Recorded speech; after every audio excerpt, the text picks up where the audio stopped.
Joining me now, Executive Director of the Urban War Institute, Mr. John Spencer, former Special Advisor to the Ukrainian military, Dan Rice, former CIA officer and drone pilot, Tracy Walder. Each and all, thank you, thank you, thank you. Dan Rice, I start with you. You wrote a very interesting piece. You see a win here for America, in fact, on two fronts. How so? Yeah, thanks for having me, Chris. I really think these two wars are highly correlated. You have Iran and you have Russia that both created the Shahed drones. These are terrorist weapons. They were originally developed in Iran and then franchised into Russia. Russia is firing them into Ukraine, and Iran has just fired them into 11 different countries. I've actually been in a building that was hit by a Shahed. It's pretty terrifying. But their supply chain, they built up hundreds of thousands of these. Ukraine has taken 145,000 Shaheds, mostly against civilian targets. What we have right now is great opportunity because Iran is striking at all these different countries that have been neutral. They can all come together. They have tremendous amounts of wealth and money. So we can get all of these countries to come support Ukraine. But what Ukraine has is Ukraine has the technology and, more importantly, the people who know how to defend against these. So a layered defense against Shaheds, which includes sophisticated acoustic sensors, interceptors, electronic warfare, which is so important. A friend of mine is the owner of the largest electronic warfare company within Ukraine, and he's prepared to go to all these countries to help support them to build a layered defense very quickly. So this is a great opportunity for President Trump to say to all of them, hey, in one day, call all of them. Are you all on board? And then call Putin and say, you don't have the cards. So he said he would solve the Ukraine war in one day. He just didn't say which day. Let's make that a day soon. Well, that's a great idea. I mean, I know it's not his, but I get the concern and I get the connective tissue.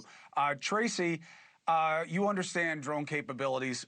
Why does it seem, is this just messaging, that it seems like we were taken by surprise and that we're running low on interceptors that cost millions of dollars to shoot down $50,000 drones, and that we need Ukraine's help? I mean, it doesn't inspire confidence. Am I missing something in the messaging?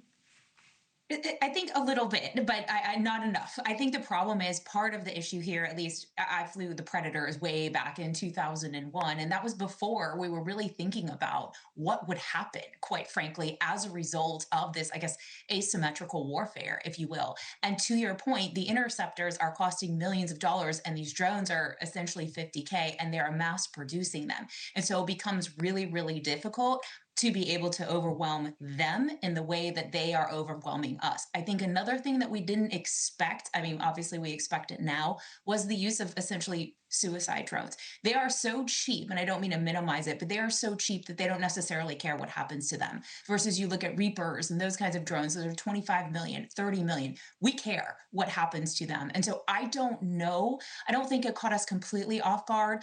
I'm not sure that we understood the full volume of what they had. I've been banging my head against the wall about this and about, in my opinion, Iran is the most drone capable country in the Middle East aside from Israel. But even Israel does not have the stockpiles, quite frankly, that Iran does. And I think just the sheer volume that they had really caught us off guard. Just to connect the dots of when I was in Ukraine, it was all suicide drones. They were little cheap drones that they were literally just flying into firing stations and other stuff. It's evolved in the opposite direction there, which is why they now have a level of sophistication. And I'll tell you what, John Spencer, it's good to have you, brother. Thank you for joining us from West Point. You know what this reminds me of? And we do have to remember this context for those who lived through the war on terror. You remember when we started that war and all of a sudden it was all about in-close fighting and urban warfare, and we were not expecting that. And there was this kind of quiet and then growing, oof, you know, we were not built for this. This feels like that to me. And that may be why I got a little PTS on it. And, you know, I'm now worried that Iran may be presenting us something that we weren't ready for that may hurt us in a way that nobody wants to see. What is your take? I don't have that feeling, Chris. I mean, of course, just as a bigger, really. I think the interceptor problem is for the ballistic missile, right? The 150 THAADs that were fired in June of 2025. Those higher level class, the highest class of interceptors, I think, are what the biggest issue that people have raised their alarm on. I mean, Israel had a 100% drone interception rate during the 12-day war. Yes, some of these have gotten through. Yes, Iran was mass producing them as much as Russia is now mass producing them to attack cities in Ukraine. And I would love to see Ukraine helping the Gulf states and others. But when you're in Israel, I'm sure you'll look into things that are actually going to change the math. The mass that these drones can create and overwhelm air defense systems, and some of the laser technology that Israel has just fielded and just as of this week used against rockets to change the entire math. I don't see that giant crisis. I actually saw the crisis in what Iran was building, which was, yes, the drone fleet, but it's ballistic missile, right? It was at 2,500. It wanted to be at 8,000. Now, if you have a school bus crashing down into a hotel, that's a lot different. Of course, a Shahed drone or these versions, although I like the fact that we built the Lucas and kind of returned to sender, sent those back towards Iran during this war. But a school bus impacting into the ground is much more dangerous than one of these, but there is a swarming effect, yes. Right, but look, you got to remember, I'm going to the region, and then I'll wind up hopefully in Israel and see what's going on in the north of there, which is my real point of curiosity. Mission creep, but to get first of all, drone, it's too far from Iran to get to Israel for a lot of the drones. And you got to get past 3 different waves of defense systems before the Iron Dome comes into play, right? You've got our assets in the area that are shooting things down. You've got other stations that are there. So I'm not worried about these drones on Israel per se. I'm worried that if we put boots on the ground or we keep operating over Iran, that they can use all of these things to do things to us that we were not expecting, John. Yeah, absolutely. This gets you to your question, and it's a serious concern. What was seen in when a drone attacked our forces in Syria, and now what we've seen what got through in Kuwait. It's a big deal, absolutely. And having force protection, but also the ability to maneuver while these things are incoming, definitely. But then that begs the question of the boots on the ground, that consideration versus that statement. Whose boots on the ground? Absolutely, I would be worried about counter drone activities for a mobile ground force. Yeah. So I got John's head on it. I want each of yours as well. We're 1 week in. Be real about it, okay? The audience deserves it. Tracy, maybe it is a little bit of, I hope Trump knows what he's doing, man. He always said he wouldn't do anything like this. This feels like we may be getting more than we were asking for here, whether it's the drones or getting over ambitious. 1 week in, how do you feel? Because we're all about feelings, right? We went to war because of Trump's feeling. How do you feel about where this is 1 week in? So I've said this before, nothing's going to change in Iran just by essentially cutting off the head of the snake or the hydra, right? That's how the Iranian government works. They regrow.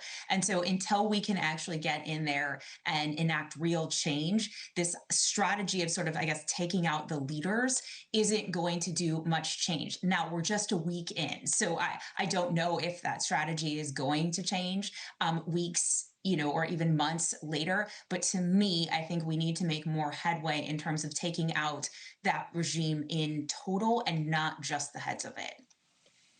I think he needs a deal. Dan, the idea of the president saying, yeah, I might be okay with a theocratic regime, do you think that's him just being flip and not really understanding what that means, that you might be okay? If it's theocratic, it's going to be Islamist. And how could that ever be okay? Well, I think he's trying to be unpredictable, and I think that's part of his signature. And you also have to realize anything he says, the enemy hears. And so right now, when he's saying boots on the ground, they have to be very concerned. That makes them use up resources elsewhere to protect against boots on the ground. So there's a lot of misinformation, disinformation, which is intentional to deceive the enemy. So he can't be fully transparent without putting our troops at risk. And so I think you have to take everything with a grain of salt. I'm very impressed with what has occurred so far in a very short period. I wish this had happened when the students were protesting, but we did not have two carrier fleets in the region at the time.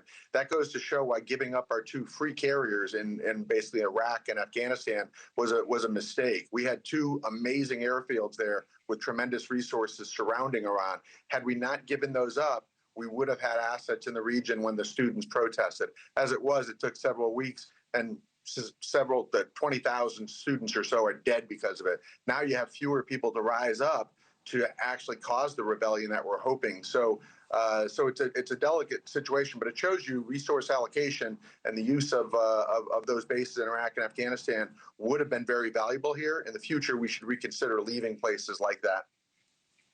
You got tens of millions of Iranians are supposedly desperate to be free. We'll see what happens. Although I got to tell you, misinformation and disinformation, I'm sure it has its place in propaganda. But for the American people, it's the last thing they need right now. I'm talking to you guys about the mission abroad, but there's also a very real mission at home, and the two go together. John, I appreciate you. Dan, thank you, and be safe. And Ms. Walder, thank you as always. I'm sure I'll have questions for you from Israel as well. You seem to be able to explain everything in a way